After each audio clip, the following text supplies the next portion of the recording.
property investor, this video is for you. Today my topic is actually about complete guide for foreign investor to buy property in KLCC Malaysia.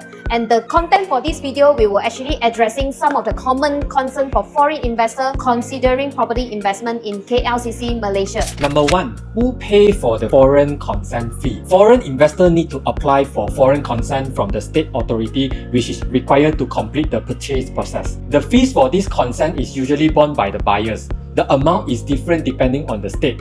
For example, in Kuala Lumpur, it's typically between 3,000 and 10,000. However, for under construction property, certain developers do absorb this fee as part of their promotional packages. Number 2 are SPA and loan agreement legal fee and stamp duty borne by the developer. How about MOT? MOT is Memorandum of Transfer. Many developers offer incentives like covering the sale and purchase agreement legal fee, loan agreement legal fee, and even stamp duty for the loan as part of their package. However, for the Memorandum of Transfer is usually not included. You must always confirm what's included in the developer offer.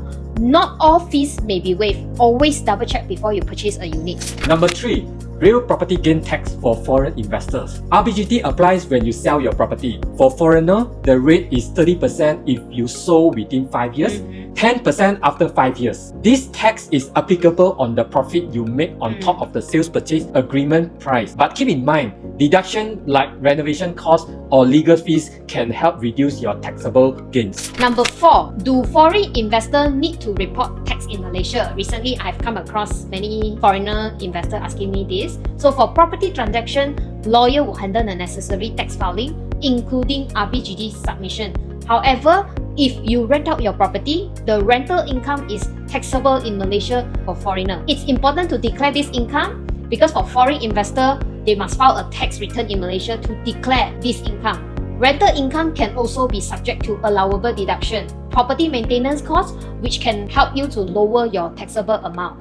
In other scenario, if your property remains vacant or unused, you don't need to report tax. Owning a property without generating income from it does not trigger any tax filing obligations. Number 5. Legal aspect of foreign property ownership in Malaysia. Malaysia is a very foreigner-friendly. You can own freehold or leasehold property here. However, there is a minimum purchase price threshold which varies by state. Kuala Lumpur 1 million, Selangor 2 million. Number 6. Financing option for foreigners. Bank in Malaysia, they do provide home loan to foreigners, but the margin of financing is typically 60 to 80%. This means you need to pay 20 to 40% down payment depending on the loan margin you get from the bank. Loan eligibility depends on your income, your employment, and also your credit score. Number 7. What are the holding costs if foreign investors hold a property in Malaysia? These include property monthly maintenance, yearly quick rent, assessment fee, and indoor water. And finally, we come to this number 8. It's MM2H, compulsory for property ownership in Malaysia. You don't need to apply for MM2H to own a property in Malaysia. Foreigners can buy property outright as long as they meet the minimum price threshold. But if you're planning to buy for own stay long term and you want to benefit from MM2H privileges, it's a good program for you to explore. KLCC isn't just a property investment, it's a lifestyle investment. Why I said so? Because with these world-class amenities, strong rental demand and competitive pricing, it remains one of the most attractive investment locations for foreign investors. Investors from countries with stronger currency like the USD, SGD, GBP, they can actually benefit greatly from the exchange rate to maximize the purchasing power here in Malaysia. Your currency could stretch further in KLCC because it can still give you a very potential growth in future.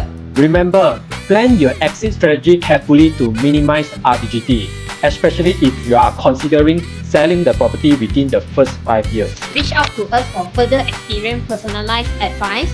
Do remember to subscribe, like and share our video if you find this video useful. Bye bye! Bye bye!